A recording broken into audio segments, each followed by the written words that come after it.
Bonjour, maintenant à présent nous allons aborder le côté facturation, gestion commerciale. Alors aujourd'hui, bon, comme je donne le principe de pouvoir simplifier les choses, simplifier, donner aux entrepreneurs des outils simplifiés qui seront à leur portée de façon simple et pratique. Donc c'est ça que nous sommes en train de voir ici à travers les différents logiciels que je vous présente. Alors maintenant ici, ce que je vous présente, c'est le logiciel de facturation. Ici, plus besoin pour moi et pour une structure qui commence, qui est encore une start-up, de pouvoir se compliquer la tâche d'avoir des gros logiciels qui a énormément de désinformations, des difficultés, des techniques et tout ça là. C'est difficile. Bon, ici, en 5 minutes chrono, je ne vais pas dépasser les 5 minutes.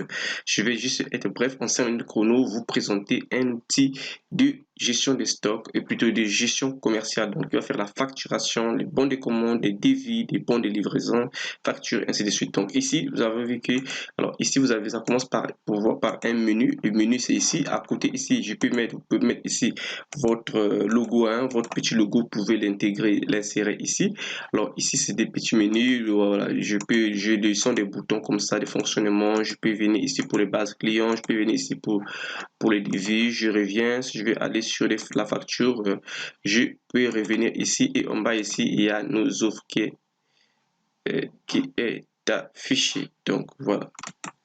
Donc vous avez vu, c'est à travers ces boutons vous rentrez ainsi de suite. Maintenant, moi, ce qu'on va voir, la première des choses, ce que vous allez faire, c'est de pouvoir renseigner ici, on renseigne ici des informations de la société, le nom de la société, l'établissement, siège commercial, l'adresse, les codes postaux, la ville, le numéro de téléphone, le RCSM.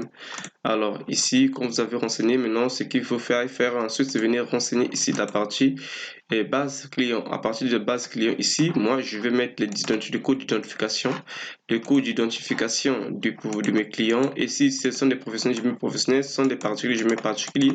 Et ici, j'ai le nom de la raison sociale de chaque client, j'ai l'adresse, j'ai la ville, j'ai le téléphone, ainsi de suite. Ça, c'est une base client que vous allez renseigner. Tous les clients qui travaillent avec vous, vous devez avoir une base client de ces clients-là. Et la base client, il faut qu'il soit de la base client. Après que vous avez mis la base client, vous allez venir sur la base produit. À partir de la base produit ici vous allez aussi mettre des références des produits. C'est vous qui identifiez vos produits. Vous pouvez vous donner à ça une codification, c'est-à-dire que P001 ou S, ça dépend de vous. Et vous mettez les différents produits que vous vendez. C'est des produits physiques, c'est des prestations aussi. Vous allez mettre les différents services avec leurs coûts. Ok, après, une fois que vous avez fait, vous revenez, ça, tout ça, ça fait partie du paramétrage. Après, maintenant que vous avez fait ça, maintenant la base des facturations ou base devis. Base devis, ici, c'est la partie où il faut monter un devis. Quand il faut monter un devis, alors ici, c'est la chronologie des devis. C'est-à-dire que ici, vous allez mettre, si vos devis, vous voulez que ça commence comment? Ça commence par devis 001, devis 002, ainsi de suite. Ensuite, ici, vous allez choisir simplement les clients. Ça vient automatiquement. Vous choisissez le nom du client. Si c'est le devis numéro 1, vous mettez la date, les produits que vous avez aussi se présentent ici. Vous voyez, je vais vous présenter les produits que vous avez sont ici. Tous les produits qu'on vous aurez renseignés vont se présenter ici et vous n'aurez besoin que de mettre ici les quantités. Donc, on va faire des mêmes sur la base facturation. Quand vous avez fait le devis, vous ferez aussi la facturation pareil. Les numéros des factures ainsi jusqu'à l'infini. Et ici, vous pouvez choisir les clients ici. À partir d'ici, quand vous choisissez les clients, automatiquement, si vous avez travaillé, vous allez mettre maintenant juste les quantités ici. Ainsi de suite, choisir un client, vous mettez les quantités. Par exemple, là, je vais facture numéro 1. Je reviens sur la quai. Maintenant, je viens sur la facture. Quand il faut établir la facture, je vais choisir par exemple la facture numéro 1.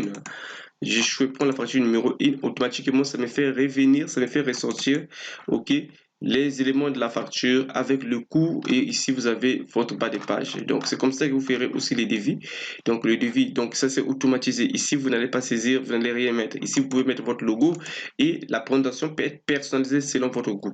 C'est pareil pour les devis également. Si je viens ici sur le devis, vous allez récupérer juste le devis ou le numéro de devis sur lequel vous êtes en train de travailler. Il va faire appel au devis. Ici c'est renseigné ici. Donc c'est très simple, mais c'est de ne pouvoir pas hésiter et vous voulez apprendre ce logiciel, vous allez être accompagné pour pouvoir l'implémenter ce logiciel lors de l'achat. Une formation sera suivie, son sera suivie. Merci pour cette attention. Je vous dis à très bientôt pour les prochaines présentations que nous aurons à faire dans le cadre des outils de gestion.